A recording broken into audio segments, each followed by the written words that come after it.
guys, it's Lynn with Security National Mortgage, and I am here with my realtor partner, Francis Kalani with the Caldwell Group, powered by Realty One. In this video, Francis and I discuss the differences between a hard inquiry and a soft inquiry. Does that ever affect like their credit score? I know it's like a soft pull, but does that ever affect them by going to multiple lenders and doing like that process? Well, it depends. So it's not just a soft pull. Okay. So there are times that you pull a soft credit inquiry, and there's times that you pull a hard credit inquiry. It's going to depend on the lender, and it's going to depend on your unique situation. So to answer your question on if you were to go to multiple lenders, does that affect your credit?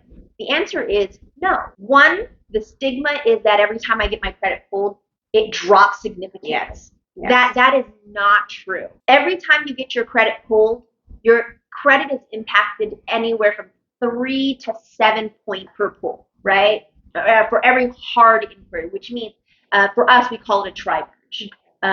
We call it hard inquiries because it's easier to understand, but it's really a tri-merge. It's the three bureaus: TransUnion, Equifax, and Experian. A soft inquiry is going to be one of those three or two of the three.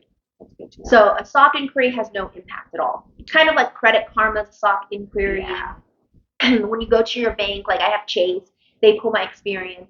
So those are soft, and we can go into what the difference between a soft and a hard is. If you were to have your credit pulled, let's say we're comparing apples to apples, assuming everybody pulls a tri-merge report every single time. If you have your credit pulled by the same type of lender in the same 45-day period, it counts as one inquiry. That's the trick. That's the trick within that period. Because it is your consumer right to shop, and the bureaus aren't going to punish you for that. That's really good to know because a lot of people don't know that. Correct. Yep. They're afraid that they're going to have their credit pulled over and over and over, and they don't want it. If you're going to a lender, we're pulling a mortgage review. It's called a institutional credit report. It doesn't impact your credit, and then even credit inquiries themselves. Again, comparing tri-merges to tri-merge, it has the least impact to your credit. You're not actually opening any credit. You're just checking it. And so it falls off. That inquiry falls off after 90 days. And nowadays, when we run our automated underwriting system, which all lenders do nowadays, it's actually reading the depth of that credit report. Back in the day, if you had a 700 credit score, you had a 700 credit score. You had a 650, you had a 650. But now it's actually reading codes within that credit report. So inquiries have the least impact. You can have, let's say your credit was impacted, 10 points. It's still reading that as an inquiry, of course. And so it's not reading it as payment history, length of credit.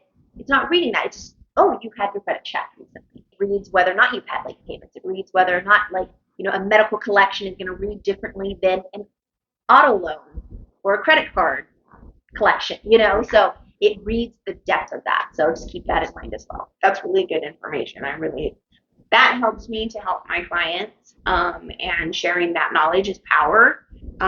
So it helps to sit and have a conversation about really just the lending process and what those interest rates are. And that seems to be a lot of people's concerns right now, especially. And yes, the prices are kind of steady, but there's never a better time to pull the trigger, right.